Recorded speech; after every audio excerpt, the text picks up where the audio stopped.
নমস্কাৰ জেচিচিৰ সংবাদ পৰিক্ৰমালৈ আপোনাক স্বাগতম ষ্টুডিঅত মই জয়শ্ৰী মেধি প্ৰথমে চাওক আজিৰ সংবাদ শিৰোনাম জাগিৰোডৰ ঝাৰগাঁও অঞ্চলত ঘৰভেটি এৰিছে একাংশ খিলঞ্জিয়াই বিশেষ সম্প্ৰদায়ৰ ভয় ভাবুকিত সন্ত্ৰস্ত একাংশ হিন্দু পৰিয়াল মৰিগাঁৱত আৰক্ষীৰ জালত 3 চিলনী চুৰ উদ্ধাৰ বৃহৎ পৰিমাণৰ চুৰি সামগ্ৰী জব্দ এখন মটৰচাইকেল ডিমৰিয়াৰ ক্ষেত্ৰত বৃহৎ পৰিমাণৰ সিগাৰেট জব্দ ক্ষেত্ৰী আৰক্ষীৰ জালত বাহনসহ 2 সৰবৰাহকাৰী সোণাপুৰত দেওবাৰে পোহৰলৈ আহিল এক দলবদ্ধ ধৰ্ষণৰ ঘটনা সোণাপুৰ আৰক্ষীৰ জালত 4 অভিযুক্ত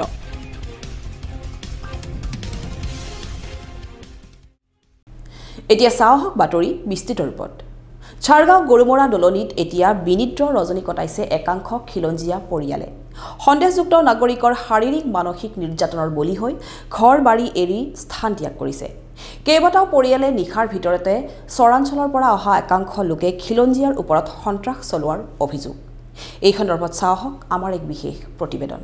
অস্তিত্বৰ সংকটত ঝাৰগাঁৱৰ একাংশ হিন্দু পৰিয়াল স্থানীয় ৰাইজৰ অভিযোগ অনুসৰি একাংশ সন্দেহযুক্ত নাগৰিকৰ অত্যাচাৰত নিজৰ বাসস্থানেৰি অন্য স্থানলৈ যাবলৈ হৈছে বাধ্য আপোনালোকে উত্তৰ প্ৰদেশৰ কিৰানা ঘটনাক্ৰমৰ কথা জানেনে 2014 পৰা 16 চনৰ সময়ছোৱাত উত্তৰ প্ৰদেশৰ কিৰানাৰ পৰা নিৰ্যাতনৰ বলি হৈ অন্য স্থানলৈ পলাবলগীয়া পৰিস্থিতিৰ উদ্ভৱ হৈছিল 346টা হিন্দু পৰিয়াল ঠিক তেনে ধৰণৰ এক ঘটনা পোহৰলৈ আহিছে এইখন অসমৰে জাগিৰোডৰ ঝাৰগাঁও অঞ্চলত শুনিবলৈ আচৰিত যেন লাগিলেও সঁচা জাগিৰোডৰ ঝাৰগাঁও অঞ্চলত সংঘটিত হৈছে এই ঘটনা এটা বিশেষ সম্প্ৰদায়ৰ লোকৰ ভয় ভাবুকিৰ বাবে নিজৰ ভেটি এৰি যাবলৈ বাধ্য হৈছে এই সকল লোক কিছু বছৰ পূৰ্বে চৰৰ পৰা আহি থিতাপিলো একাংশৰ ভয় ভাবুকি মানসিক তথা শাৰীৰিক অত্যাচাৰৰ বলি একাংশ হিন্দু পৰিয়াল সমগ্ৰ বিষয় সন্দৰ্ভত স্থানীয় প্ৰত্যক্ষদৰ্শীয়ে আমাক এনেদৰে কয় আজিৰ পৰা 1 বছৰ আগতে ইমান অত্যাচাৰ কৰাৰ পিছত মানুহজনে ইয়াতে ঘৰ বাৰী এৰি যাব লগা হ'ল কিছুমান মুছলমান সম্প্ৰদায়ৰ লোকে অত্যাচাৰ কৰিছে তেওঁৰ ঘৰত যোৱাৰ কাষেৰে সাইডতে সব মুছলমানে আছে তেওঁৰ যোৱা অহাৰ ৰাস্তাটো মানে ব্লক কৰাৰ নিচিনাই হৈছে আপোনালোকে গলে চাব ৰাস্তাটো যোৱাৰ ৰাস্তাই নাই এনেকুৱা মানে সিচুৱেচন ক্ৰিয়েট কৰিছে আৰু ইয়াতে মানে কিছুমান মানে চৰ অঞ্চলৰ পৰা আহি কেনে মানুহবিলাকে বেছি দামত মাটিবিলাক কিনি কেনে ইয়াতে বহুত স্থাপন কৰে আৰু যিটো ঘটনা কৰিছে এইটো আপোনালোকে চাইছে আমি এনেকুৱা ঘটনা আমি আজি আমাৰ 20-25 বছৰ হ'ল ইয়াতে আজিলৈকে দেখা নাই এটো খুবই নিন্দনীয় নিখাৰ ভিতৰতে আহি ঘৰ সাজি লোৱা চৰাঞ্চলৰ এইসকল সন্দেহযুক্ত নাগৰিকে জাগিৰোড সমষ্টিৰ অন্তৰ্গত ঝাৰগাঁও বুঢ়াবুঢ়ী মায়ঙাদি অঞ্চলত চলাইছে এতিয়া সন্ত্ৰাস এইসকল সন্দেহযুক্ত নাগৰিকৰ অত্যাচাৰ সহিব নোৱাৰি ইতিমধ্যে কেইবাটাও পৰিয়ালে ত্যাগ কৰিছে নিজৰ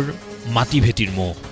নিজে বাছি জীৱন যাপন কৰাৰ স্বাৰ্থতে নিজৰ মাটি ভেটি এৰি এনেদৰে স্থানান্তৰ হৈছে বহু পৰিয়াল পূৰ্বৰ স্থানতে পৰি ৰৈছে হেপাহেৰে সজা ঘৰখন সেয়ে এই অত্যাচাৰৰ পৰিত্ৰাণ বিচাৰি চৰকাৰ তথা প্ৰশাসনক শীঘ্ৰেই ব্যৱস্থা গ্ৰহণৰ আহ্বান জনাইছে স্থানীয় জনতাই আমি স্থানীয় বিধায়কৰ লগত আমাৰ মুখ্যমন্ত্ৰী হিমন্ত বিশ্ব শৰ্মা ডাঙৰীয়াক আমি এইটোই আহ্বান জনাইছো যাতে এই ঘটনাৰ লগত জড়িত মানে যিবিলাক মানে আসামী আছে তেওঁলোকক কঠোৰৰ পৰা কঠোৰ শাস্তি দিব লাগে আৰু যাতে ভৱিষ্যতে এনেকুৱা ধৰণৰ মানে সেম সিন ক্ৰিয়েট নহয় তাৰ কাৰণে এটা বিকল্প ব্যৱস্থা দিব লাগে আৰু আজি আমি যে হিন্দু সুৰক্ষিত নহয় তাৰো এটা কিবা ব্যৱস্থা ল'ব লাগে এনেকুৱা ঘটনা কৰি থাকে ঘটনা মানে প্লেনিং কৰি থাকে মানে আমাৰ বঙালী মানুহবিলাকৰ এনেকুৱা অত্যাচাৰ কৰাৰ পিছতে কি কৰে মানুহবিলাকে মাটিবিলাক বিক্ৰী কৰি যাব লগা হয় কি কৰিব আৰু ইয়াতে থাকিব নোৱাৰে সেইকাৰণে যাব লগা হয় গৰুমাৰা দলন মানুহবিলাক ইয়াৰে কিছুমান লোকেলো আছে আৰু কিছুমান চহৰৰ পৰাও আহে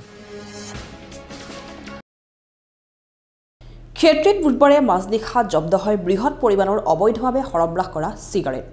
শিলচৰৰ পৰা এখন বিলাসী বাহনেৰে বিশেষ কৌশল অৱলম্বন কৰি 2 সৰবৰাহকাৰীয়ে মহানগৰীলৈ সৰবৰাহ কৰিছিল সিগাৰেটখিনি ইতিমধ্যে ক্ষেত্ৰী আৰক্ষীৰ জালত 2 সৰবৰাহকাৰী ডিমৰিয়াৰ ক্ষেত্ৰত বৃহৎ পৰিমাণৰ সিগাৰেট জব্দ ক্ষেত্ৰী আৰক্ষীৰ তালাচীত বিদেশী বেণ্ডৰ পেকেটত থকা 15,000 পেকেট সিগাৰেট জব্দ শিলচৰৰ পৰা MZ0675550 নম্বৰৰ এখন ক্ৰেতা বাহনত দুজন লোকে সৰবৰাহ কৰি আনিছিল জব্দকৃত চিগাৰেটৰ পেকেটসমূহ। ৰুবুল হুছেইন বৰভূঞা আৰু চাহাবুদ্দিন লস্কৰ নামৰ অবৈধভাৱে চিগাৰেট সৰবৰাহ কৰা দুই যুৱকক আটক কৰি সোধপোছ অব্যাহত ৰাখিছে ক্ষেত্ৰী আৰক্ষীয়ে। বিদেশী কোম্পানীৰ বেণ্ড ব্যৱহাৰ কৰি এনেদৰে এটা চক্ৰই অবৈধভাৱে চিগাৰেট সৰবৰাহ কৰি ৰমৰমীয়া ব্যৱসায় চলাই আহিছে দীৰ্ঘদিনৰ পৰা। আৰক্ষীৰ তদন্তত পোহৰলৈ অহাৰ সম্ভাৱনা আছে এই অবৈধ কাৰ্যত আৰু কোন কোন জড়িত আছে। এইটো যোৱাকালি ৰাতি 1:30মান বজাত আমাৰ খবৰ আছিলে আৰু তেনেকৈ এখন কেটা গাড়ী MZ নাম্বাৰৰ MZ0675550 তো সেই গাড়ীখন আমি ক্ষেত্ৰতে ইণ্টাৰচেপ্ট কৰিলোঁ। ইণ্টাৰচেপ্ট কৰোঁতে তাত দুজন ল'ৰা আছিলে, কাছাৰ ল'ৰা ৰুবুল আৰু চাহেবুদ্দিন, তেওঁলোক কাছাৰ ল'ৰা। সিহঁতে গাড়ীখনৰ ভিতৰত পূৰা গোটেই গাড়ীখন চিগাৰেটৰ পেকেটেৰে লোড আছিলে আৰু ওপৰত কিংছ নামটো লিখা আছিলে চিগাৰেটৰ, আৰু সেইবোৰ চোৱা হ'ল। তেওঁলোকে কোনো নথি পত্ৰ দিব নোৱাৰিলে। তো আমি ভালকৈ কাউণ্ট কৰি প্ৰায় 750 বক্স আৰু এটা বক্সত 20 পেকেটকৈ চিগাৰেট আছে, মানে 15,000 পেকেটৰ ওপৰ আছে চিগাৰেট। তো সেইখিনি গ'ল্ডফ্লেক্স চিগাৰেট ভিতৰত দেখা গৈছে। সেই গোটেইখিনি মাল আমি বৰ্তমান তেওঁলোকে নথি পত্ৰ দেখাব নোৱাৰাৰ কাৰণে আমি জব্দ কৰিছোঁ আৰু এতিয়ালৈকে তেওঁলোকে কোনো ধৰণৰ ডকুমেণ্ট প্ৰডিউচো কৰিব পৰা নাই। কাৰ পৰা আনিছে সেইটো কাছাৰৰ পৰা আনিছে, কিন্তু পাৰ্টিৰ একো সন্ধানো তেওঁলোকে আমাক দিয়া নাই। গতিকে এইটো আমি এটা চুৰি কেছ ৰেজিষ্টাৰ কৰিম আমি, আৰু তেওঁলোকক আমি অধিক সোধপোছৰ কাৰণে আমি নিশ্চয় এইটো তদন্তত ওলাব। যদি ভিতৰ ওপৰৰ কভাৰটো আৰু ভিতৰৰ প্ৰডাক্টটো যদি বেলেগ বেলেগ হয়, তেতিয়াহ'লে নিশ্চয় এইটো কপিৰাইটৰ কেছ হ'ব। এইটো আমাৰ অধিক তদন্তত ওলাব। বৰ্তমান আমি তেওঁলোকক গ্ৰেপ্তাৰ কৰিছোঁ।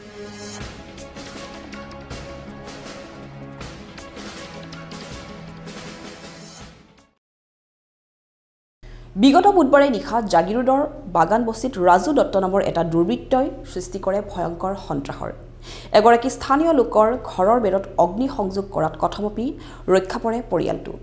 পৰৱৰ্তী পৰ্যায়ত বৃহস্পতিবাৰে গুণ্ডাৰূপী ৰাজুক চমজাই দিয়ে জাগিৰোড আৰক্ষীক। জাগিৰোডৰ বাগান বস্তিত ৰাজুৰ সন্ত্ৰাস। নিশা এঘৰত কৰিলে অগ্নিসংযোগ। আৰক্ষীৰ জালত দুৰ্বৃত্ত ৰাজু দত্ত। জাগিৰোডৰ বাগান বস্তিত ৰাজু দত্ত নামৰ এটা দুৰ্বৃত্তই যোৱা নিশা সৃষ্টি কৰে সন্ত্ৰাসৰ।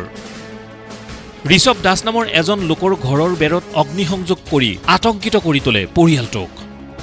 ৰাজু দত্তৰ এই অটপালিত কথমপি ৰক্ষা পৰে পৰিয়ালটো। পূৰ্বেও ৰাজু দত্তই বিভিন্ন অপৰাধজনিত কাৰণত গাঁৱত সন্ত্ৰাসৰ সৃষ্টি কৰি ৰঙাঘৰৰ আলহী হৈছিল।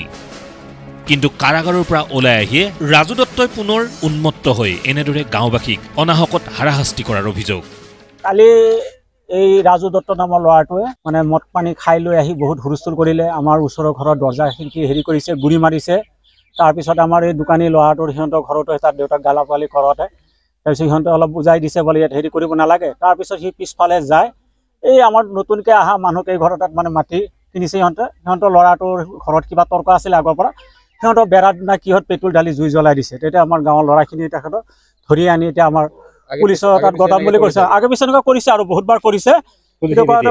বহুত মানে আমাকে অসুবিধা দিয়ে আৰু বেয়া বেয়া গালি গালে পৰে, মানে মা দেউতা ধৰি মানে বহুত অসভ্য ভাষা, মানে এইবিলাক ক'ব নোৱাৰি আৰু। বিগত নিশাও ঋষভ দাস নামৰ লোকজনৰ বেৰত অগ্নিসংযোগ কৰাৰ পাছত ৰাইজে আটক কৰি উত্তম মধ্যম সদায় ৰাজু দত্ত নামৰ এইগৰাকী দুৰ্বৃত্তক। কালি মানে কামৰ পৰা আহি আছিলোঁ, ৰাজু নামৰ ল'ৰা এটা মোক মানে পাই পেলাই ৰাতি সন্ধিয়া 7:22 হৈছে। তেতিয়া মোৰ লগত মানে মোক মানে ধৰি পেলাই মাৰিছে। মাৰপিট কৰাৰ পিছত মই একো কৰা নাই, মইতো মাৰা উৰা নাই। পিছত যাই পেলাই কৈছে, কয় তই বিৰুৰ লগত ঘূৰ, পচাৰ লগত ঘূৰ, কৈ পেলাই এনেকৈ কৰি মাৰিছে। তাৰপিছত মই ৰাতি আকৌ গ'লোঁ সিক বিচাৰি পেলাই। যোৱাৰ লগে লগে আকৌ বিৰুক মাৰিছে। দুটাই মিলি মাৰি পেলাই আৰু পিছত আকৌ ৰাতি সিহঁতে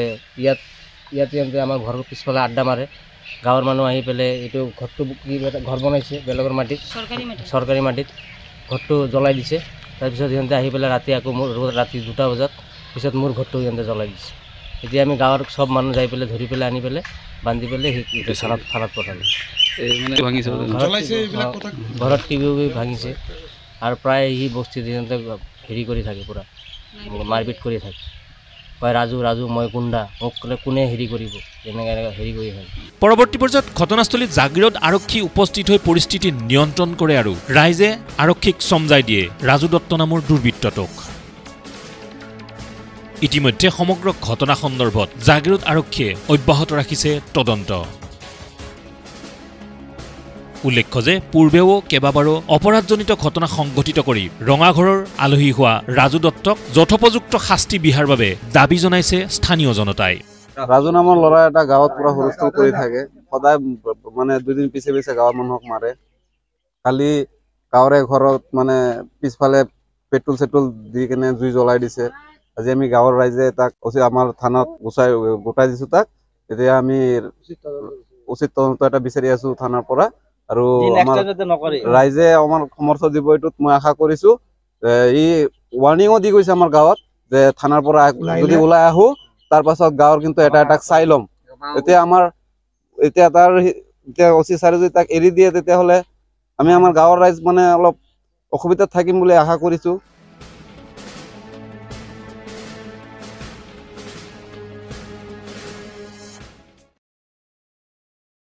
মায়াঙৰ গৰুমৰা দলনিত খিলঞ্জীয়াৰ ওপৰত বিশেষ সম্প্ৰদায়ৰ আক্ৰমণৰ ঘটনা সংঘটিত হোৱাৰ পাছতে শুকুৰবাৰে সমগ্ৰ ঘটনা পৰ্যবেক্ষণৰ বাবে উক্ত স্থানত উপস্থিত হয় মন্ত্ৰী পীযুষ হাজৰিকা। জাগিৰোড সমষ্টিত এনে ঘটনাৰ পুনৰাবৃত্তি হ'বলৈ নিদিয়াৰ আশ্বাস প্ৰদান কৰি দোষীক শাস্তি প্ৰদানৰ হুংকাৰ মন্ত্ৰীগৰাকীৰ। শুকুৰবাৰে ঝাৰগাঁৱৰ গৰুমৰা দলনিত মন্ত্ৰী পীযুষ হাজৰিকা বিশেষ সম্প্ৰদায়ৰ লোকৰ আক্ৰমণৰ বলি হোৱা ভুক্তভোগী পৰিয়ালৰ বুজ ল'লে মন্ত্ৰীগৰাকীয়ে। সন্দেহযুক্ত এটি বিশেষ সম্প্ৰদায়ৰ লোকৰ চোকা অস্ত্ৰৰ আক্ৰমণত বিগত দেওবাৰে ঝাৰগাঁৱৰ গৰুমৰা দলনিত একেটা পৰিয়ালৰে 5জনকৈ লোক আক্ৰান্ত হৈছিল। ঘাঁহ কটাক কেন্দ্ৰ কৰি বিশেষ সম্প্ৰদায়ৰ লোকে চোকা অস্ত্ৰৰে আক্ৰমণ কৰাৰ ফলত গুৰুতৰভাৱে আহত হৈছিল পৰিয়ালৰ লোককেইজন। ঘটনাক কেন্দ্ৰ কৰি তীব্ৰ উত্তেজনাৰ সৃষ্টি হৈছিল জাগিৰোডৰ ঝাৰগাঁও অঞ্চলত। ইয়াকে লৈ ৰাইজে সাব্যস্ত কৰিছিল উত্তাল প্ৰতিবাদ। তাৰ পাছতেই শুকুৰবাৰে মন্ত্ৰী পীযুষ হাজৰিকাই এই স্থানত উপস্থিত হৈ সমগ্ৰ পৰিস্থিতি পৰ্যবেক্ষণ কৰাৰ লগতে এনে অৰাজকতা জাগিৰোড সমষ্টিত হ'বলৈ দিয়া নহ'ব বুলিও হুংকাৰ প্ৰদান কৰে। সন্দেহযুক্ত কিছু দুষ্কৃতিকাৰীয়ে আমাৰ ইয়াৰ স্থানীয় মানুহক আক্ৰমণ কৰিছে। আমি কঠোৰ শাস্তিৰ ব্যৱস্থা নিশ্চয়কৈ কৰিম, কাৰণ এনেকৈ ঘৰত সোমাই আহি কাটা এইটো আমাৰ কালচাৰ নহয়, এইটো বাংলাদেশী কালচাৰ। সেই কালচাৰৰ বিৰুদ্ধে আমি চিৰিয়াছলি কাম কৰিছোঁ। এতিয়ালৈকে 11জন ব্যক্তিক আমি এৰেষ্ট কৰাইছোঁ বা পুলিচে কৰিছে, আৰু কঠোৰ শাস্তি দিবলৈকে আমি যিমান কৰিব লাগে কৰিম। এনেকৈ অৰাজকতা অন্তত আমাৰ সমষ্টিত কৰিবলৈ কাকো দিয়া নহ'ব। অৰাজকতা কৰিছে তাৰ বিৰুদ্ধে কঠোৰ ব্যৱস্থা ল'বলৈকে প্ৰশাসনক নিৰ্দেশ দিছোঁ, আহ্বান জনাইছোঁ। পৰৱৰ্তী সময়ত যাতে কোনো নকৰে তাৰ বাবে কঠোৰ নিৰ্দেশ দিছোঁ। আনহাতে বাংলাদেশী সংস্কৃতিৰ বিৰুদ্ধে চৰকাৰে গভীৰভাৱে সকলো কাম কৰি আছে বুলি উল্লেখ কৰি শীঘ্ৰেই দুষ্কৃতিকাৰীক কঠোৰ শাস্তিৰ ব্যৱস্থাৰো পোষকতা কৰে। মই আচলতে মইতো মোৰ সকলো মানুহখিনি সকলোৰে লগত মোৰ অত্যন্ত ভাল সম্পৰ্ক, নিকট সম্পৰ্ক। আগতে মোক কোনো কোৱা নাছিলে, আজিহে মই অলপ কথা গম পাইছোঁ। নিশ্চয়কৈ খুব চিৰিয়াছলি চাম। ইয়াত যাতে আমাৰ মানুহখিনি কোনোৱে বিপদত পেলাব নোৱাৰে, কোনোৱে বেয়া ক'ব নোৱাৰে, বেয়া কৰিব নোৱাৰে, তাক কঠোৰভাৱে সতৰ্ক কৰি কঠোৰ দৃষ্টি ৰাখিম। উল্লেখ্য যে ঘটনা সংঘটিত কৰা কেইবাটাও দুষ্কৃতিকাৰীক আৰক্ষীয়ে আটক কৰিছে যদিও এই পৰ্যন্ত পলাতক আছে অন্য কেইবাটাও মূল অভিযুক্ত। খিলঞ্জীয়া লোকৰ ওপৰত শাৰীৰিক মানসিক নিৰ্যাতন কোনোপধ্যেই সহ্য কৰা নহ'ব বুলি উল্লেখ কৰি মন্ত্ৰী পীযুষ হাজৰিকাই এই ক্ষেত্ৰত শীঘ্ৰেই তাৎক্ষণিকভাৱে সকলো ব্যৱস্থা গ্ৰহণ কৰাৰ লগতে আক্ৰান্ত পৰিয়ালটোক বিশেষ সাহায্য আগবঢ়োৱাৰ কথাও ঘোষণা কৰে। জাগিৰোড সমষ্টিৰ স্থানীয় বিধায়ক তথা অসম চৰকাৰৰ সন্মানীয় মন্ত্ৰী পীযুষ হাজৰিকা ডাঙৰীয়া আজি আমাৰ ঘটনাস্থলীত আহিছিলে, আৰু আহি তেখেতে গোটেই ঘটনাৰ বুজ লৈছে, আৰু তেখেতে আমাক আস্থা দি গৈছে যিটো ঘটনা হৈ গ'ল, যিকেইটা মানে অভিযুক্ত এই ঘটনাৰ লগত জড়িত আছে তেওঁলোকক অতি শীঘ্ৰে কৰায়ত্ব কৰি ৰোধকৈ গোটেই শাস্তি প্ৰদান কৰাৰ ব্যৱস্থা কৰা হ'ব। আৰু যিসকল এই ঘটনাত আঘাতপ্ৰাপ্ত হৈছে তেওঁলোকক আৰ্থিক সাহায্য দিয়াৰ ব্যৱস্থা কৰা হ'ব। আৰু তেখেতে আহি এনেকুৱা সংকটৰ সময়ত আমাৰ মাজত উপস্থিত হৈ ৰাইজক সান্তনা দিয়াৰ লগতে ঘটনাৰ বিষয়বস্তু তেখেতে গুৰুত্ব সহকাৰে লোৱাৰ কাৰণে আমি স্থানীয় ৰাইজৰ তৰফৰ পৰা অশেষ ধন্যবাদ আৰু কৃতজ্ঞতা জ্ঞাপন কৰিছোঁ। আৰু এনেকুৱা ঘটনা যাতে পুনৰাবৃত্তি নহয় তাৰ কাৰণে আমি কামনা কৰিছোঁ। আৰু তেখেতে ইতিমধ্যে আমাৰ প্ৰতিশ্ৰুতি দি গৈছে যে তেখেতে গোটেই ঘটনাটো গুৰুত্ব সহকাৰে লৈছে, আৰু এনেকুৱা ঘটনা যাতে পুনৰাবৃত্তি গোটেই জাগিৰোড সমষ্টিত নহয় তেনেকুৱা তেখেতে বলিষ্ঠ পদক্ষেপ গ্ৰহণ কৰিব আৰু আমি আশাবাদী যে এনেকুৱা ঘটনা পুনৰাবৃত্তি নহওক আমি বিচাৰোঁ শান্তি সম্প্ৰীতি অসমৰ উন্নয়ন গতিকে সকলোকে ধন্যবাদ জ্ঞাপন কৰিছোঁ আৰু গোটেই ঘটনাটো অতি শীঘ্ৰে শান্ত হওক তাৰে কামনা কৰিছোঁ ধন্যবাদ প্ৰশাসনে জনোৱা মতে তেওঁলোকে যি মূল অভিযুক্ত 4জনক কৰায়ত্ব কৰিছে আৰু তাৰে তেওঁলোকৰ যিসকল আত্মীয় স্বজন আছে তেওঁলোকৰ ফালৰ পৰা 10-15 জনক কৰায়ত্ব কৰিছে আৰু অতি শীঘ্ৰে তেওঁলোকক বাকী কেইজনক কৰায়ত্ব কৰাৰ তেওঁলোকে ব্যৱস্থা গ্ৰহণ কৰিছে ইতিমধ্যে মানে গাঁৱৰ ৰাইজে জনোৱা মতে যিটো নতুনকৈ ইয়াতে গাঁও এখন হৈ আছে সন্দেহ কৰিছে যে যিটো কচুতলি উচ্ছেদ অভিযান হৈ গৈছে তাৰপিছত নতুনকৈ গাঁও এখন হোৱাৰ ইয়াতে সম্ভাৱনা তেনেকুৱা হৈছে আৰু হৈ আছে বুলি তেনেকুৱা এটা হেৰি হৈছে আৰু তো আমি ইতিমধ্যে অৱগত কৰিছোঁ আৰু আমাৰ মন্ত্ৰী মহোদয়ে কৈ গৈছে ইয়াৰ বিৰুদ্ধেও পদক্ষেপ গ্ৰহণ কৰা হ'ব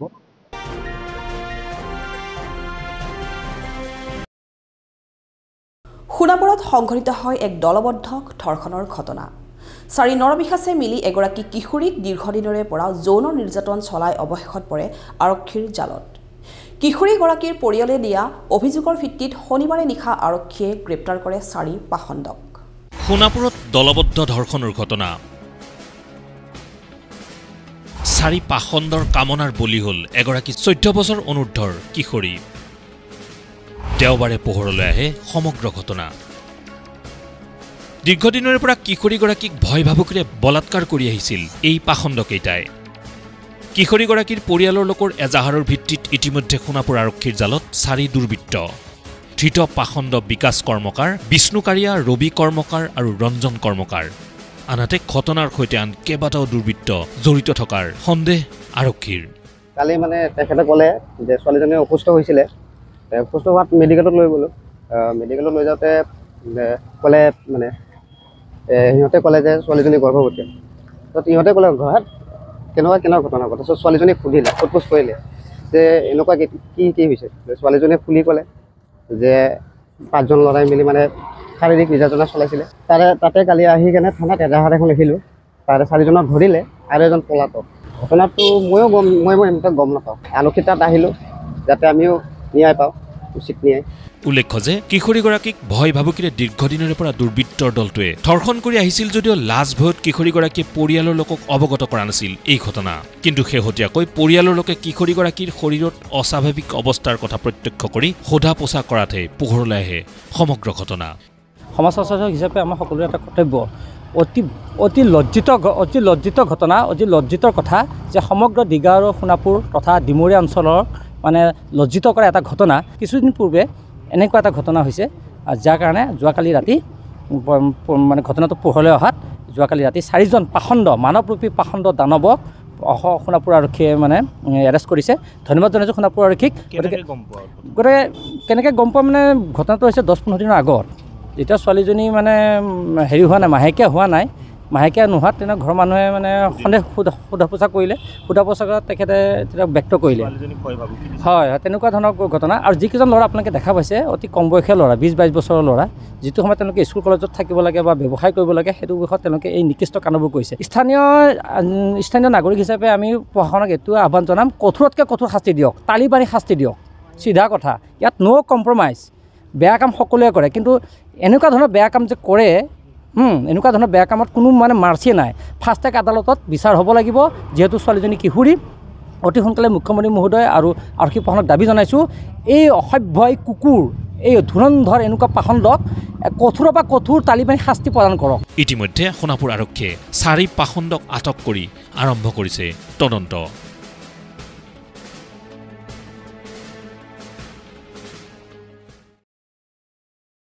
জাগিৰোডৰ দক্ষিণ ধৰমতোলত ভূমিকেন্দ্ৰিক সংঘাত ল'লে ভয়ংকৰ ৰূপ এটি বিশেষ সম্প্ৰদায়ৰ আক্ৰমণত উত্তেজনাৰ সৃষ্টি হয় দক্ষিণ ধৰমতোলৰ কিছামতত ভেলো সিং দাস নামৰ লোকজনৰ ভূমি একাংশ সন্দেহযুক্ত লোকে ভয় ভাবুকিৰে বেদখলৰ অভিযোগ পৰিয়ালৰ লোকৰ জাগিৰোডৰ ঝাৰগাঁও কাণ্ডৰ যেন পুনৰাবৃত্তি এইবাৰ স্থান ধৰমতোলত পুনৰ সংঘটিত হৈছে ভূমিকেন্দ্ৰিক সংঘাত হাতে হাতে চোকা অস্ত্ৰ লৈ খিলঞ্জীয়াক আক্ৰমণ একাংশ বিশেষ সম্প্ৰদায়ৰ লোকৰ সমগ্ৰ দৃশ্য বন্দী হ'ল মোবাইল কেমেৰাত খিলঞ্জীয়া লোকৰ ভূমি বিশেষ সম্প্ৰদায়ে বেদখল কৰাক লৈ সৃষ্টি হয় এই উত্তেজনাৰ উল্লেখ্য যে জাগিৰোড সমষ্টিৰ অন্তৰ্গত মৰিগাঁও ৰাজচক্ৰৰ অধীনৰ দক্ষিণ ধৰমটোল কিছামতৰ ৪২ নং ম্যাদীপট্টাৰ ৭০ নং দাগৰ ৪ বিঘা খেতি মাটি ক্ৰয় কৰিছিল ভেলৌ সিং দাস নামৰ লোকজনে ১৯৭৯ চনৰ পৰাই এই মাটিডৰাত তেওঁলোকে খেতি বাতি কৰাৰ লগতে আদায় দি আহিছিল খাজনাও কিন্তু কিছুদিন পূৰ্বে হঠাৎ ভেলৌ সিং দাসৰ ২ বিঘা ভূমি বেদখল কৰাৰ অভিযোগ এটি বিশেষ সম্প্ৰদায়ৰ পৰিয়ালৰ বিৰুদ্ধে যোৱা পৰহি আমি আমাৰ যোনটো মাটি আছে শিলভেটা গাঁৱত তাত আমি গৈছিলোঁ মানে খবৰ পোৱা মতে যাতে বিপক্ষ যোনটো পাৰ্টি সামিনা খাতুন মানে বিবাদীয় যাৰ লগত সেই মাটিটো বৰ্তমান বিবাদীয় হৈ আছে ২ বিঘা মাটিত লৈ এই সামিনা খাতুনৰ ট্ৰেক্টৰ নমোৱা শুনা পাই আমি যাত তাতে মানে কি ট্ৰেক্টৰ কাৰণ আইনত যেতিয়া বস্তুটো আছে আইনমতে যদি তেওঁলোকে সঁচাই গৰাকী হয় তেওঁলোকে পাবগৈ মাটিটো কিন্তু তেওঁলোকে আইনখন অমান্য কৰি ট্ৰেক্টৰ নমাই জোৰ জবস্তি মানে মাটিখিনি দখল কৰিব যোৱাত আমি বাধা প্ৰদান কৰিছিলোঁ আৰু বাধা প্ৰদান কৰাৰ সময়ত তেওঁলোকে চাকু আৰু লাঠিৰে মানে আক্ৰমণ কৰি পেলাই যোনটো হেৰি কৰিছে সেইটো কাৰণ 1979তে যেতিয়া মোৰ দেউতাই কিনিছিলে সেইটো সময়ত বা গোটেই আজি দিনলৈকে দেউতাই দখল কৰি খাই আছিল কিন্তু 2023 চনত যোনটো তেওঁলোকে মানে চক্ৰান্তমূলকভাৱে দেউতাৰ চহী নোহোৱাকৈ যোনটো মানে মাটি তেওঁলোকৰ নামত সোমোৱাই লৈ পেলাই এই বস্তুটো কৰিব গৈছিল সেইখিনি কাৰণে আমি আইনৰ কাষ চাপিছোঁ আৰু কাষ চাপি কাৰণে আপোনাৰ মহামান্য আদালতে যি ৰায়দান দিব সেই ৰায়দানক যাতে আমিও মানিব লাগিব সেইটো বস্তু যাতে কোনো হেৰি কৰিব নালাগে বিতৰ্ক কৰিব নালাগে তেনেকুৱা ক্ষেত্ৰত আমি সেই বুজাবুজিত যাওঁতে তেওঁলোকে যোৱাবাৰো আক্ৰমণ কৰিছে আৰু সেইটোত মানে কি আপোনাৰ আমি আইনতো কাষ চাপিছোঁ আৰু সেইটো বিষয়ত আইনো বৰ্তমান কেছ হৈও আছে এইটো বিষয়ত এই সন্দৰ্ভত মাটিৰ গৰাকীয়ে আদালতৰ কাষ চপাত সমগ্ৰ বিষয়টো আদালতৰ বিচাৰাধীন অৱস্থাতে আছে তেনে ক্ষেত্ৰতে সেই বিবদমান ভূমিত পুনৰ খেতি কৰিবলৈ আৰম্ভ কৰে জনৈক সামিনা খাতুন ইদ্ৰিছ আলী আৰু সিদ্দিক আলীৰ পৰিয়ালকেইটাই এই কাৰ্যৰ বিৰোধিতা কৰাৰ বাবে ভেলৌ সিং দাসৰ পৰিয়ালক জাঠি জং লৈ আক্ৰমণ কৰি প্ৰাণে মৰাৰ ভাবুকি প্ৰদান কৰাৰ অভিযোগ ভেলৌ সিং দাসৰ পৰিয়ালবৰ্গৰ এতিয়া যোনটো তেওঁলোকে যোৱা পৰহি ট্ৰেক্টৰ নমাওঁতে আমি সেই ট্ৰেক্টৰখনক বাধাহে প্ৰদান কৰিব গৈছিলোঁ আমি ট্ৰেক্টৰখনক বাধা কাৰণ ট্ৰেক্টৰখনক যদি বন্ধ হৈ যায় তাতে কোনো বিবাদে নহয় ট্ৰেক্টৰখনক আমি বাধা প্ৰদান কৰিব যাওঁতে তেওঁলোকে যেনেকৈ চোকা অস্ত্ৰৰে লাখুটিৰে মুখত এয়া কাপোৰ বান্ধি আহি যিটো ষ্টাইলত মানে মাৰিবলৈ হেৰি কৰিলে তো এইখিনি মই এটাই বিচাৰোঁ মাননীয় মুখ্যমন্ত্ৰী তথা আমাৰ পীযুষ হাজৰিকা মহোদয়লৈ যাতে এই দ্বিতীয়টো আকৌ যাৰ গাঁও কাণ্ড ইয়াত যাতে নহয় বিশেষ সম্প্ৰদায়ৰ পৰিয়ালটোৰ আক্ৰমণত ইতিমধ্যে আহত হৈছে খিলঞ্জীয়া পৰিয়ালটোৰ কেইবাগৰাকীও পুৰুষ মহিলা এই ঘটনাই সমগ্ৰ অঞ্চলজুৰি তীব্ৰ চাঞ্চল্যৰ সৃষ্টি কৰিছে দোষীক উপযুক্ত শাস্তি প্ৰদানৰ দাবী জনাইছে ভুক্তভোগী পৰিয়ালটিয়ে এইটোৱে বিচাৰিম এই বস্তুটো অলপ তেওঁলোকে যদি অলপ গুৰুত্ব সহকাৰে চায় হয়তো গোটেই বস্তুটো উত্তৰটো ওলাই পৰিব কাৰণ এই মানুহকেইজনে আজি বুলি নহয় আগৰ দিনৰ পৰা ধৰি এতিয়াও তেওঁলোকে বৰ্তমান এই তেনেকুৱা হেৰিতে আছে যিখিনি মানে মাটি তেওঁলোকে গোটেই গাঁৱৰ মানুহৰ দখল কৰি বা কিবা কৰি যেনেকেই নহওক মানে দখল কৰিব চেষ্টা কৰে এই মানে গোটেই ৰাইজখিনিও তেওঁলোকৰ বিৰোধিতা এটা পৰিয়ালৰ ৪-৫জন মানুহৰে এই কামখিনি গোটেইখিনি কৰি থাকে তাহাঁতে সৰাপাতৰ চিঠি বিলাই ধূলিয়ৰী বাটেৰে আকৌ আহিল ফাগুন এই ফাগুনৰ আছে এটা সুকীয়া সৌন্দৰ্য যাৰ বাবে ফাগুনৰ প্ৰশস্তি বন্দনাত ব্যস্ত কবি গীতিকাৰসকল সাহসক উন্মনা ফাগুনক লৈ যুগুত কৰা আমাৰ এক বিশেষ ধৰাৰ বুকুত হেৰুৱাৰ বেদনাক প্ৰতিফলিত কৰা বিৰিখৰ সেউজীয়া পাত ফাগুনে সহ্য নকৰে সেউজীয়া তৃষ্ণাত আতুৰ ফাগুনৰ পিপাসা পচোৱাৰ ৰূপতে জানো প্ৰকাশ নাপায় সেয়ে প্ৰত্যাশাৰ পলাশ ৰঙী চিলা উৰুৱাই আহিছে ফাগুন হয় শিমলু পলাশ এই ফুলবোৰৰ অবিহনেতো ফাগুন সদায় আধৰুৱাই হয় আৰু ফাগুন মোৰ বিৰাটেই বেছি প্ৰিয় কিয়নো এই সময়খিনিত ইমান ধূলিময় সময় হ'লেও কেতিয়াবা মনটো যদিও বেয়া লাগে কিন্তু বহাগৰ আগমনি ঘটিব বুলি মোৰ মানে বিৰাট বেছি উপেক্ষা কৰি থাকোঁ কিয়নো মই নিজেও বিহু নাচোঁ আৰু লগতে নতুন নতুন ফুলবোৰ দেখা পাওঁ এইখিনি সময়ত তো সেইকাৰণে বহুত বেছি ভাল লাগে আৰু আমাৰ সকলোৰে মৰমৰ ৰঙৰ উৎসৱো আহি আছে হোলী তো সেই ফাগুনৰ সময়তে বহুতখিনি বস্তু উপভোগ কৰিব পৰা যায় আনহাতে পলাশ শিমলুৰ অবিহনে ফাগুনৰ সৌন্দৰ্যৰ কথা কল্পনাই কৰিব নোৱাৰি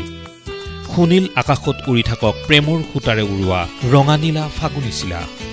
সাৰ পাওক কুঁহিপাত ৰাংঢালী চৰাইৰ উৰুলিত মোৰ সঁচাকৈ ভাল লাগে ফাগুন মাহত ফুলা মদাৰ শিমলুৰ অবিহনে ফাগুন মাহটো যেন অসম্পূৰ্ণ ফাগুনত যিহেতু সকলোবোৰ শুকান হৈ থাকে তথাপিও আমাৰ মনটোক ৰঙীন কৰি ৰাখে এই ফাগুন মাহক লৈ সৰাপাতৰ গছ গছনিক লৈ কবিসকলে গীতিকাৰসকলে বহুতো কবিতা গীত ৰচনা কৰে আৰু সেই কবিতা গীতবোৰ আমাৰ বহুত ভাল লাগে আৰু ফাগুন মাহটো ভালে লাগে আৰু ফাগুনৰে বাবলে লিহিৰি লিহিৰি বনতে কিয় পাৰো মুখৰে কাৰোবাৰে হাঁহিতে ফাগুনৰে বাবলে লিহিৰি লিহিৰি বনতে কিয় পাৰো মুখৰে কাৰোবাৰে হাঁহিতে এতিয়া চাওক এটা বিশেষ খবৰ কাৰ্বি জনগোষ্ঠীয় কৃষ্টি সংস্কৃতিৰে উদ্ভাসিত সোণাপুৰৰ চেনিমুৰ সোমবাৰৰ পৰা 3 দিনীয়াকৈ অনুষ্ঠিত হয় 33 সংখ্যক কাৰ্বি ৰংকে দেহাল কাচিৰদম উৎসৱ দ্বিতীয় দিনৰ বৰ্ণাঢ্য সাংস্কৃতিক শোভাযাত্ৰাত মুখৰ হৈ পৰে সমগ্ৰ অঞ্চল সোমবাৰৰ পৰা 3 দিনীয়া বৰ্ণাঢ্য কাৰ্যসূচীৰে সোণাপুৰৰ ডিগাৰুৰ চেনিমুৰত অনুষ্ঠিত হোৱা কাৰ্বি জনগোষ্ঠীৰ কেন্দ্ৰীয় দেহাল কাচিৰদম উৎসৱলৈ ভিন্ন প্ৰান্তৰ ৰাইজৰ সোঁত দেখিবলৈ পোৱা যায় বিভিন্ন জাতি জনগোষ্ঠীৰ পৰম্পৰাগত কৃষ্টি দলে অংশগ্ৰহণ কৰি দ্বিতীয় দিনা উলিওৱা শোভাযাত্ৰাই সমগ্ৰ ডিগাৰু অঞ্চল পৰিভ্ৰমণ কৰি এক উৎসৱমুখৰ পৰিৱেশৰ সৃষ্টি কৰে প্ৰতি বছৰে ভয়াম কাৰ্বিসকলে অনুষ্ঠিত কৰা এই পৰম্পৰাগত দেহাল পূজাৰ যোগেৰে জনগোষ্ঠীটোৰ অপায় অমংগল দূৰ কৰি শস্যে মৎস্যে সমৃদ্ধি কামনাৰে ইষ্ট দেৱতালৈ প্ৰাৰ্থনা আগবঢ়োৱা হয় এই উৎসৱ উপলক্ষে আয়োজন কৰা পৰম্পৰাগত খাদ্য সম্ভাৰ আৰু বস্ত্ৰৰ প্ৰদৰ্শনীয়ে আকৰ্ষণ বঢ়ায় সাধাৰণ জনতাৰ আমি এইখন 33তম দেহাল কাচিৰদম চেনিমুৰ গাঁৱত পাতিছোঁ আৰু চেনিমুৰ গাঁওখন হ'ল সোণাপুৰ ৰাজহ চক্ৰৰ অন্তৰ্গত এখন গাঁও আৰু দ্বিতীয় দিনৰ প্ৰথম কাৰ্যসূচী হিচাপে আমি শোভাযাত্ৰা কৰিলোঁ আৰু শোভাযাত্ৰা বৰ উৎসাহজনক হ'ল মানুহখিনি মানে স্বতঃস্ফূৰ্তভাৱে মানে শোভাযাত্ৰাত যোগদান কৰিছে সেইটো কাৰণে আমি খুবেই আনন্দিত আৰু এতিয়া এখন সভা হৈ আছে ধৰ্মীয় আলোচনা সভা সেই সভা পূৰ্ণ গতিত চলিছে আৰু আপোনালোকে নিজেই দেখিছে মানুহ ৰাইজ কেউফালে উদুলি মুদুলি আনহাতে দ্বিতীয় দিনা দেহাল ৰংকেৰ সন্ধিয়াৰ সাংস্কৃতিক কাৰ্যসূচীত কামৰূপ মহানগৰ জিলা পৰিবহণ বিভাগে ৰূপায়ণ কৰে এক বিশেষ অনুষ্ঠান কাৰ্যসূচীৰ মঞ্চত গীত অভিনয় বক্তৃতাৰে পৰিবহণ বিভাগৰ পথ সুৰক্ষাৰ সজাগতা সভা পৰিবহণ বিভাগৰ বিষয়া গৌতম দাসে আধৰা সজাগতা কাৰ্যসূচীত দুচকীয়া আৰু চাৰিচকীয়া বাহন চলাওঁতে চালকে ল'বলগীয়া সাৱধানতা সম্পৰ্কে ৰাইজৰ মাজত আকৰ্ষণীয়ভাৱে সজাগতা অনাৰ চেষ্টা কৰা পৰিলক্ষিত হয় উৎসৱৰ বতৰত আমি উৎসৱ পালিত কৰাৰ লগতে আমি ভগৱান প্ৰভুৰ ওচৰত আজি তেখেতলোকৰ ইষ্ট দেৱতাৰ ওচৰত প্ৰাৰ্থনা জনাইছোঁ আৰু লগতে ৰাইজলৈ আহ্বান জনাইছোঁ যাতে আগন্তুক দিনবিলাকত ইয়াৰ পৰাই আমাৰ চেনিমুৰৰ এই দেহাল মঞ্চ পায় যাতে আমাৰ আগন্তুক এই অঞ্চলৰ লগতে অসমখনত এখন দুৰ্ঘটনামুক্ত অসম কৰিব পাৰি সকলোৱে হাতত হাত ধৰি আগবাঢ়ি যাব লাগিব আৰু পৰিবহণৰ পথত চলাচল কৰা যিটো নীতি নিয়ম এই সম্পৰ্কতো আমি বহুলভাৱে আজি প্ৰচাৰ কৰি আমি এটাই ক'ব বিচাৰিছোঁ যে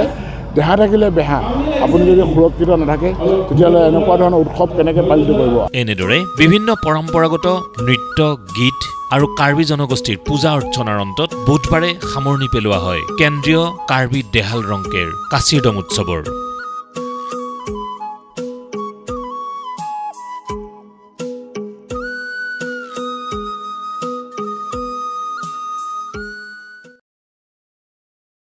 এতিয়া চাওক সংক্ষিপ্ত ৰূপত কেইটামান বাতৰি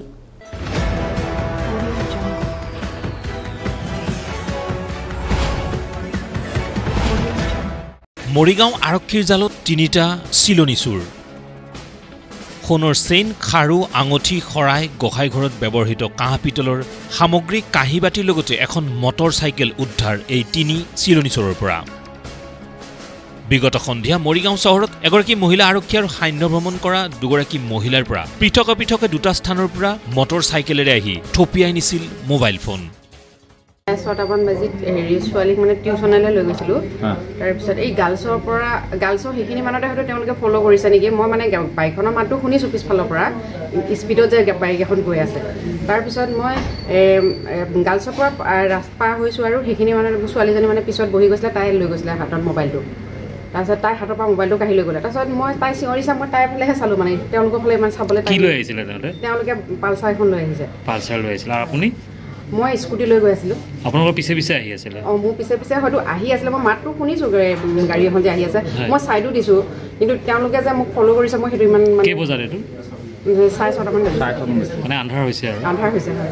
চুৰিকাণ্ড সংঘটিত হোৱাৰ পিছতে মৰিগাঁও আৰক্ষীয়ে মৰিগাঁও চহৰৰ বিভিন্ন প্ৰান্তত অভিযান চলাই এখন নম্বৰ প্লেটবিহীন মটৰ চাইকেলৰ সৈতে 3টা চোৰ কৰায়ত্ব কৰিবলৈ সক্ষম হয়। ধৃত চোৰ 3টা ক্ৰমে দীপাংকৰ ওৰফে ডিম্পল নাথ, নীৰেন্দ্ৰ দাস আৰু লক্ষ্যজ্যোতি শৰ্মা।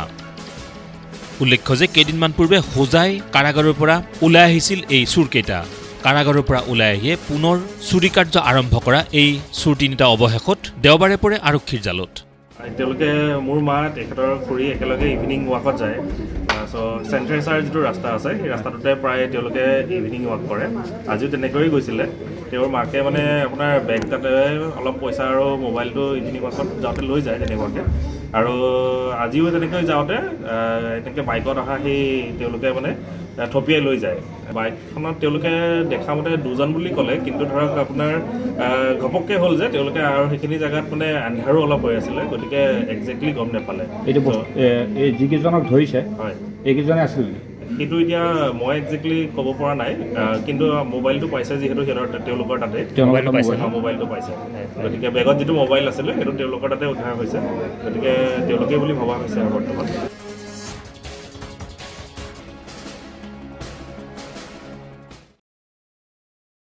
ডিমৰীয়াৰ কলং কপিলীয়ে মীন ক্ষেত্ৰলৈ আনিছে এক আশাৰ বতৰা।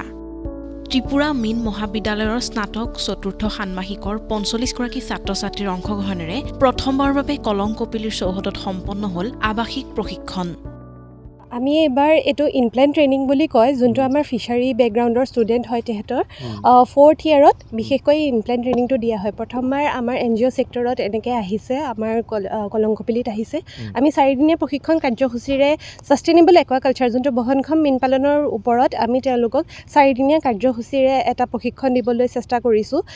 যিহেতু তেওঁলোক ফিচাৰী বেকগ্ৰাউণ্ডৰে হয়, তেওঁলোকে বহুতখিনি কথা জানে আৰু সমাজখনক কেনেকৈ আগুৱাই লৈ যাব পৰাত ফিচাৰী ছেক্টৰৰ ক্ষেত্ৰত তেহেঁতৰ ভূমিকা বহুত অতুলনীয় হ'ব। তেওঁলোক বিশেষকৈ আপোনালোকৰ ত্ৰিপুৰাৰ পৰা আহিছে, ত্ৰিপুৰা CAU ইম্ফল যোনটো আমাৰ ফিচাৰী কলেজ হয়, তাৰ পৰা অহা গৈছে। এই প্ৰশিক্ষণৰ জৰিয়তে নতুন প্ৰজন্মক বিজ্ঞানসন্মতভাৱে মৎস্য পালনৰ ক্ষেত্ৰভিত্তিক প্ৰশিক্ষণ আগবঢ়োৱা হয়। সমগ্ৰ অসমৰ ভিতৰত এটি বেচৰকাৰী সংস্থা কলং কপিলীয়ে এই বিশেষ প্ৰশিক্ষণ আগবঢ়োৱাৰ সুযোগ লাভ কৰি গৌৰৱান্বিত সংস্থাটোৰ বিষয়ববীয়া। মীন মহাবিদ্যালয়সমূহে প্ৰতি বছৰে তেওঁলোকৰ যি চূড়ান্ত বৰ্ষৰ ছাত্ৰ ছাত্ৰীসকলক বিভিন্ন ICR institute, Indian council for agriculture research ইনষ্টিটিউটবিলাকত ইনপ্লাণ্ট ট্ৰেইনিঙৰ কাৰণে তেওঁলোকে পঠিয়ায়। আজি অসমৰ বাবে এটি গৌৰৱৰ দিন যে পোনপ্ৰথমবাৰৰ বাবে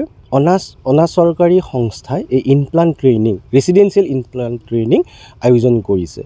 বিশেষ এইটোৱে মই ক'ব বিচাৰিছোঁ যে আজি তেওঁলোকৰ মীন পালন সম্পৰ্কীয় যথেষ্ট জ্ঞান লাভ কৰিছে, কিন্তু আজি আমাৰ কলং কপিলীৰ একুৱাকালচাৰ ফিল্ড স্কুলত আহি তেওঁলোকে আমাৰ যিখিনি প্ৰেক্টিকেল কাম, লগতে আমাৰ যি ডিডাক্টিকেল এপ্ৰ'চৰ যিখিনি ট্ৰেইনিং সহজ ভাষাত আমি এজন মীন পালকক দিব পাৰিব, এই গোটেইখিনি বস্তু শিকি মেলি উঠাৰ পিছত তেওঁলোক নিজকে এই ছেক্টৰটোৰ লগত জড়িত হৈ সমাজত তেওঁলোকৰ এজন সুকীয়া স্বীকৃতি লাভ কৰিবলৈ সক্ষম হ'ব বুলি মই আশাবাদী। আনহাতে প্ৰশিক্ষণৰ অন্তত প্ৰতিগৰাকী ছাত্ৰ ছাত্ৰীলৈ আগবঢ়োৱা হ'ল প্ৰমাণপত্ৰও। স্বেচ্ছাসেৱী সংস্থাটোৰ চৌহদৰ মনোমোহা পৰিৱেশৰ মাজত এই প্ৰশিক্ষণ গ্ৰহণ কৰিবলৈ পাই অত্যন্ত সুখী প্ৰশিক্ষণত অংশগ্ৰহণ কৰা শিক্ষাৰ্থীসকল।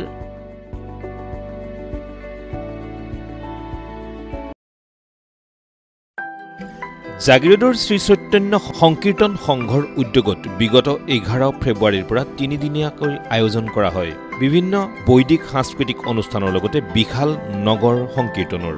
এই ধৰ্মীয় সভাত উপস্থিত থাকে নিখিল ভাৰত শ্ৰী চৈতন্য গৌৰীয় মঠৰ বৰ্তমানৰ আচাৰ্য বিষ্ণু গোস্বামী মহাৰাজৰ লগতে আন কেইবাগৰাকীও সন্ত বৈষ্ণৱ আৰু সন্ন্যাসী।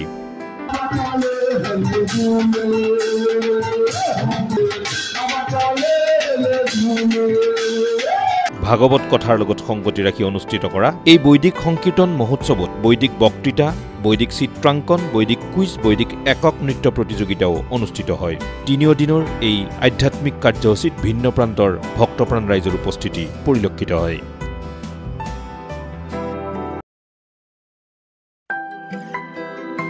জাগিৰোডৰ বাগজাবস্থিত শ্বহীদ সূৰ্য বৰা মাধ্যমিক বিদ্যালয়ত মঙলবাৰে ছাত্ৰ-ছাত্ৰীসকলৰ শৈক্ষিক শাৰীৰিক মানসিক সামাজিক আধ্যাত্মিক তথা বৌদ্ধিক বিকাশ সাধনৰ উদ্দেশ্যে অনুষ্ঠিত কৰা হয় এক সজাগতা সভা। বিদ্যালয়ৰ ছাত্ৰ-ছাত্ৰীসকলে যাতে বিদ্যালয়খনৰ গৌৰৱ অক্ষুণ্ণ ৰাখিবলৈ সক্ষম হয় তাৰ প্ৰতি লক্ষ্য ৰাখি বিদ্যালয় কৰ্তৃপক্ষ আৰু বিদ্যালয় পৰিচালনা সমিতিয়ে এনেদৰে অনুষ্ঠিত কৰিলে এই সজাগতা সভা।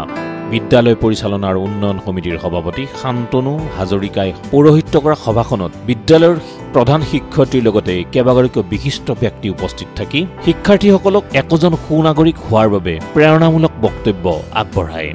বিদ্যালয়খনত ছাত্ৰ-ছাত্ৰী শিক্ষক শিক্ষয়িত্ৰী অভিভাৱক অভিভাৱিকাসকলৰ লগতে অৱসৰপ্ৰাপ্ত বেংক বিষয়া হেমেন বৰদলৈ বাগজাব গাঁও পঞ্চায়তৰ প্ৰাক্তন সভাপতি প্ৰদীপ দেউৰী ডাক্তৰ উৎপল শৰ্মাৰ লগতে আন কেইবাগৰাকীও ছাত্ৰ নেতা তথা সাংবাদিক উপস্থিত থাকে।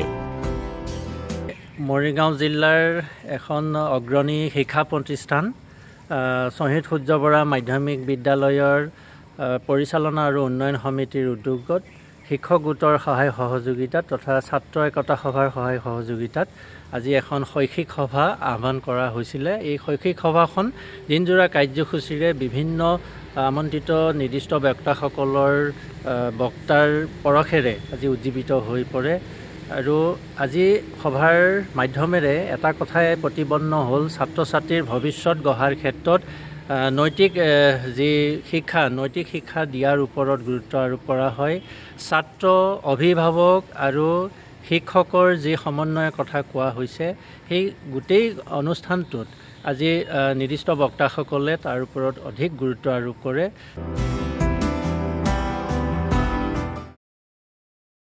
সদৌ অসম সংখ্যালঘু ছাত্ৰ ইউনিয়ন চমুকৈ আমচুৰ মৰিগাঁও জিলা সমিতিৰ উদ্যোগত জাগিৰোডৰ পালিগুৰিৰ মাদ্ৰাছা হুছেইনিয়াত কলা দিৱস পালন। প্ৰতি বছৰে ফেব্ৰুৱাৰী মাহৰ 18 তাৰিখে আমচুৱে কলা দিৱস পালন কৰে। 1983 চনত নেলীৰ গণহত্যাৰ ন্যায় প্ৰদান কৰা আৰু তিৱাৰী আয়োগৰ প্ৰতিবেদন ৰাজহুৱা নকৰাৰ প্ৰতিবাদত মঙলবাৰে আমচুৰ উদ্যোগত কলা বেজ পৰিধান কৰি কলা দিৱস পালন কৰা হয়। লগতে অতি সোনকালেই সেই গণহত্যাত মৃত্যু হোৱা লোকসকলৰ পৰিয়ালক যাতে ন্যায় প্ৰদান কৰে তাৰ বাবে চৰকাৰক দাবী জনায়। আনহাতে সেই গণহত্যাত মৃত্যু হোৱা লোকসকলৰ আত্মাৰ সদ্গতিৰ কামনাৰে এখনি সমূহীয়া দুৱা অনুষ্ঠানৰ আয়োজন কৰে। সদৌ অসম সংখ্যালঘু ছাত্ৰ ইউনিয়ন আমচুৰ নিৰ্দেশক সমগ্ৰ অসমৰ জিলাৰ লগতে মৰিগাঁও জিলা সমিতিৰ অন্তৰ্গত জাগিৰোডৰ হুছেইনি মাদ্ৰাছা প্ৰাংগণত 1983 চনত নেলীৰ যি বৰ্বৰ গণহত্যা হৈছিলে সেই গণহত্যাত যিসকল নিৰহ লোক মৃত্যুবৰণ কৰিছিলে আৰু যিসকল লোক পংগু হৈ আজিলৈকে জীয়াই আছে সেই পৰিয়ালসমূহে আজিলৈকে কোনো ধৰণৰ ক্ষতিপূৰণ আজিলৈকে নাপালে আৰু যি তিৱাৰী আয়োগৰ প্ৰতিবেদন আছিলে যুগত হৈছিলে সেই তিৱাৰী আয়োগৰ প্ৰতিবেদন আজি তাৰিখলৈকে কোনো আপোনাৰ ৰাজহুৱা নকৰিলে। সেই মৰ্মে আমি 18 ফেব্ৰুৱাৰী দিনটো আমচুৱে কলা বেজ পৰিধান কৰি আৰু দুৱা সভা আয়োজন কৰি আহিছোঁ। যিসকল নিৰহ লোক মৃত্যু হৈছিল তেওঁলোকৰ বেহস্তেকামী হওক তাৰে কামনা কৰিছোঁ আৰু যেতিয়ালৈকে আপোনাৰ এই নিৰহ লোক পৰিয়ালে আপোনাৰ কোনো ধৰণৰ ক্ষতিপূৰণ নাপাব তেতিয়ালৈকে প্ৰত্যেক বছৰৰ দৰে আমচুৱে 18 ফেব্ৰুৱাৰী দিনটো কলা দিৱস হিচাপে পালন কৰি যাব।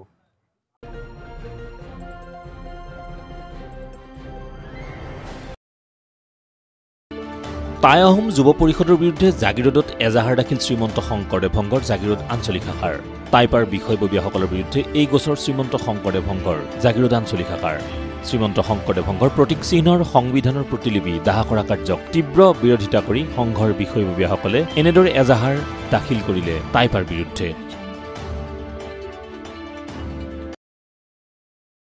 আজিৰ সংবাদ পৰিক্ৰমা ইমানতে সামৰিছোঁ। জাগিৰোড মৰিগাঁও আৰু ইয়াৰ কাষৰীয়া বিভিন্ন অঞ্চলৰ বা বাতৰিলৈ আমি আপোনালোকৰ মাজলৈ আহোঁ প্ৰতি বুধবাৰে সন্ধিয়া আৰু বৃহস্পতিবাৰে পুৱা। গতিকে চাবলৈ নাপাহৰিব আপোনালোকৰ প্ৰিয় অনুষ্ঠান JCCৰ সংবাদ পৰিক্ৰমা। ধন্যবাদ।